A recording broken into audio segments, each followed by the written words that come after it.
بسم اللہ الرحمن الرحیم۔ ناظرین السلام علیکم۔ ناظرین، گزشتہ کئی دنوں سے ہم دیکھ رہے ہیں کہ پاکستان میں جب سے وہ UN رپورٹ آئی ہے جس میں کہا بھی گیا ہے کہ TTP کی جو مختلف گروپس ہیں جو وہ اکٹھے ہوتے، تقریباً 5 گروپ اکٹھے ہوئے ہیں، جس کا پاکستان نے بہت پہلے اس کی طرف اشارہ کیا تھا کہ ہندوستانی جو ہاتھ ہے ان کے پیچھے ان کو اکٹھا کیا ہے۔ تب سے ہم دیکھ رہے ہیں کہ گزشتہ ہفتے 10 دن سے پاکستان میں تشدد کے واقعات میں اضافہ ہو رہا ہے۔ لاسٹ ہم نے دیکھا ہے جو چند دن پہلے کہ جنوبی وزیرستان میں، یوزولی جنوبی وزیرستان کمپیریٹیولی ایک پرامن علاقہ تھا، وہاں پہ سیکیورٹی کے چیک پوسٹ پہ 10 دہشت گردوں نے حملہ کیا، جس میں ہمارے 4 جو جوان ہیں وہ شہید ہوئے۔ اس نے وطن کی مٹی پہ جان قربان کر دی، اور ریٹیلیشن میں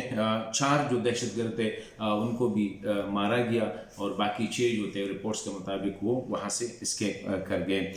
یہ زیادہ تر یہ علاقہ جو ہے یہ محسود کا علاقہ ہے، مکین کے علاقے میں یہ چیک پوسٹ واقع تھا۔ اس کے ساتھ ہی ہم نے دیکھا کہ شمالی وزیرستان میں بھی جہاں پہ جو دیگان دتخیل تحصیل کا جو علاقہ ہے وہاں پہ بھی دہشت گردوں نے جو اٹیک کیا تھا، ایک سیکیورٹی چیک پوسٹ پہ کوشش کی تھی، لیکن اس کو ریپلس کیا گیا تھا اور دہشت گرد بھاگنے میں کامیاب ہو گئے تھے، جن کے لیے سرچ آپریشن بھی کیا تھا۔ اسی طرح اسی ہی ہفتے ہم نے دیکھا کہ باجوڑ میں ایک واقعہ ہوا تھا، 4 منگ میں بھی سیکیورٹی چیک پوسٹ پہ اٹیک کرنے کی کوشش کی گئی تھی، جس کو ناکام بنایا گیا تھا، اور وہاں پہ نہ صرف حملہ ناکام بنا دیا گیا بلکہ ان کے قبضے سے جو ان کے جو خفیہ جو ایریا تھے، سیلز تھے، وہاں سے کافی تعداد میں اسلحہ گولہ بارود جو ہے برآمد کیا گیا تھا۔ ایک اور جو اندوہناک افسوسناک واقعہ ہوا تھا وہ باجوڑ میں بارڈر پار سے جو دہشت گردوں نے تقریباً 5 یا 6 جو رہتے راکٹ کو فائر کیا گیا، اور پاکستانی علاقے میں ایک 4 سالہ 5 سالہ بچی کو شہید کیا تھا، اور 7 اور بچے جو تھے اس میں زخمی ہوئے تھے۔ ہم دیکھ رہے ہیں کہ یہ ایک پیٹرن نظر آ رہی ہے۔ اسی طرح کراچی میں گزشتہ ہفتے جو خبر آئی تھی کہ جو CTD ہے، کاؤنٹر ٹیرر ڈپارٹمنٹ جو ہے، ان نے یہ دعویٰ کیا تھا کہ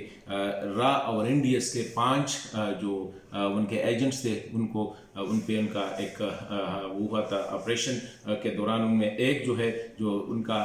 خودکش بمبار کہا جاتا ہے ان کو ہلاک کیا تھا، اور 4 جو ہے ان کو اریسٹ کیا گیا ہے۔ یہ کشمیر ریلی کے دن ہم نے دیکھا کہ بلوچستان میں جگہ جگہ وائلنس رپورٹ ہوئے تھے، اس میں کشمیر ریلی پہ گرینیڈ اٹیک اور DC آفس کے سامنے جو واقعات ہوئے تھے۔ تو آج کی ویڈیو میں یہ کہنا چاہ رہا ہوں کہ اس کی طرف نہ صرف پاکستان نے جو ڈوزیئر ایشو کیا تھا جس میں ہندوستان کی طرف سے افغانستان کی سرزمین کو استعمال کیے جانے کا جو خدشہ ظاہر کیا تھا، اور ابھی جو UN رپورٹ آئی ہے اس میں بھی کہا گیا ہے کہ TTP کے مختلف جو حزب الاحرار، جماعت الاحرار وغیرہ یہ سارے جو اکٹھے ہوئے ہیں، تو یہ پاکستان میں تشدد میں اضافہ ہو سکتا ہے۔ یہ جو صورتحال ہے میں سمجھتا ہوں کہ باوجود پاکستان کی کوششوں سے افغانستان میں امن، اور اس لیے افغانستان میں امن ضروری ہے تاکہ وہاں پہ جو وہ دہشت گرد گروپ جو پاکستان کے خلاف افغانستان کی سرزمین استعمال کر رہے ہیں ان کا بھی کالا کامہ اس وقت ہو سکتا ہے جب افغانستان میں مکمل امن قائم نہ ہو، کیونکہ ہسٹوریکلی پاکستان کا ڈر بھی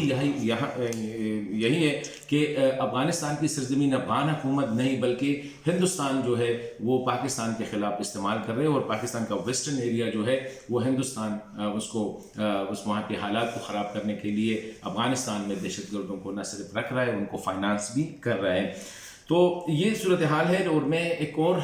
ایشو کی طرف اشارہ کر رہا ہوں کہ ہماری بڑی بدقسمتی ہے کہ دہشت گردوں کی طرف سے مسلسل حملے، اور میں ہمارے جوان بھی شہید ہو رہے ہیں، ہمارے بچے بھی شہید ہو رہے ہیں، لیکن اوورآل اگر ہم دیکھیں تو جب کوئی ایسا واقعہ ہو جاتا ہے، سم ٹائم ایسے گروپس بھی ود ان پاکستان میں ہیں کہ ابھی تک میں نے سوشل میڈیا پہ ان بچوں کے حوالے سے نہ ان کی تصویریں شیئر کی گئی کہ کیونکہ وہ افغانستان سے آئے ہوئے راکٹس یا افغانستان سے آئے ہوئے دہشت گردوں کے ہاتھوں جو ہے ان کو مارے گئے۔ تو ہمارے ہاں بھی کچھ ٹولے ایسے ہوتے ہیں کہ ان کو اس بارے میں کسی نے نہ سوشل میڈیا پہ نہ جنرل میڈیا پہ کہ یہ لوگ جو ہے پاکستانی بچوں کو کس طرح پاکستانی جوانوں کو شہید کر رہے ہیں، لیکن سم ٹائم یہ ہوتا ہے کہ اگر دوسری سائٹ پہ تو یہاں سے لوگ جو ہے ان کو زیادہ بڑھا چڑھا کے، تو یہ سارا میں سمجھتا ہوں کہ ایک سائٹ پہ پاکستان کے خلاف اسپیشلی ہمارے جو پرانے ٹرائبل ایریاز تھے وہاں پہ ایک پروپیگنڈا بھی استعمال ہو رہا ہے، ہارڈ پاور بھی یوز ہو رہا ہے، مطلب کہ وہاں پہ راکٹس اٹیک، دہشت گردوں کے حملے، سویلین کو بھی شہید کیا جا رہا ہے، فورسز کے جوانوں کو بھی شہید کیا جا رہا ہے، ساتھ ساتھ جو ہے وہاں پہ جو سافٹ وہ ہے ٹولز ہے جیسے کہ پروپیگنڈا، اس کو بھی استعمال کیا جا رہا ہے. تو آج کی ویڈیو میں یہ کہنا چاہ رہا تھا کہ we need to be vigilant. اگر ہارڈ سائڈ پہ ہم نے ویجیلنٹ ہونا ہے، فورسز کو ویجیلنٹ کرنا ہے، تو سافٹ سائڈ پہ بھی عوام کو یہ بتانا ہے کہ پروپیگنڈا سے بھی ہمیں بچنا ہوگا، کیونکہ اب دشمن جو ہے نہ صرف گولی سے وار کر رہے بلکہ ساتھ ساتھ وہ جو ہے پروپیگنڈا ٹولز کو بھی استعمال کر رہے ہیں.